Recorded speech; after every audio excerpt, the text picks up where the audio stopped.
এইটা দাদা তো আমি কে পুচকুনিকে ছাড়া আমাদের একদম চলছে না।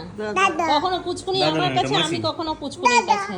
তাই সন্ধ্যাবেলায় মন হলো চলে এলাম পুচকুনিদের বাড়ি, আর সাথে নিয়ে এলাম ক্যান্ডি, অভিরূপ, আর এখানে আছে অস্মিকা, আর এখানে আছে আমার ছোট বোন। আজ সন্ধ্যেবেলায় এখানেই আমরা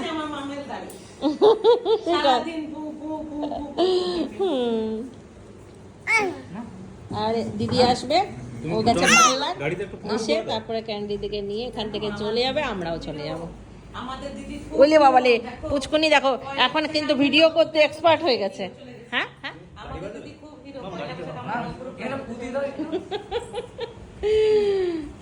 ওরে বাবারে কোথায় যাচ্ছে, কোথায় যাচ্ছে গাড়ি?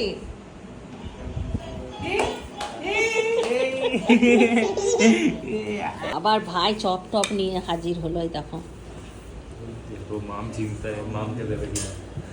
মাম তুমি খাবে না? খেতে নেই, তোমাকে খেতে নেই, তোমার জন্য সুজি হচ্ছে, সুজি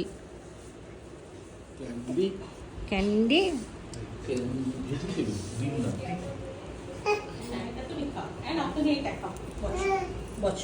তুমি ওর জন্যই বানালে ওটা?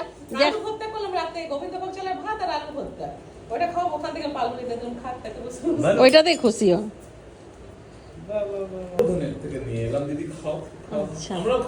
ঠিক ঠিক, আমরা খাচ্ছি চপ আর মাম খাচ্ছে আলু ভাত।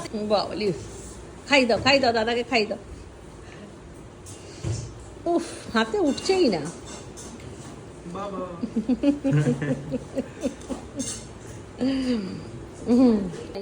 দাদা কই, দাদা কই? এবার মামের খেলা হচ্ছে দাদাদের সঙ্গে, কই দেখি। কই কই কই, এই অনিস দাদা চলেছে, অনিস দাদার কাছে যাও যাও যাও, কোলে যাও, কোলে যাও, কোলে যাও। বলি বলি ঠিক আছে বুলবুল আর দিদি, এবার আমরা চলে যাব। দিদি চপ খেয়ে নে, আমাদের চপ খাওয়া হয়ে গেছে, সুজি খাওয়া হয়ে গেছে, এবার তোরাও খেয়ে নে চপ সুজি চা। তারপরে রিন্টু আসছে, নিয়ে যাবো।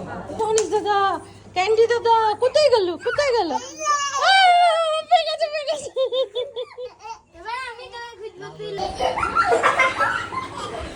বাবারি, এটা কি রকম ব্রাশ? আঙ্গুল ঢোকো।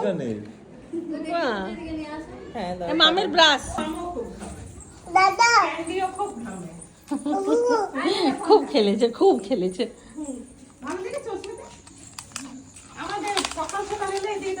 এটা কি বললি? ক্যান্ডি জামা কাপড়টা না? হ্যাঁ হ্যাঁ।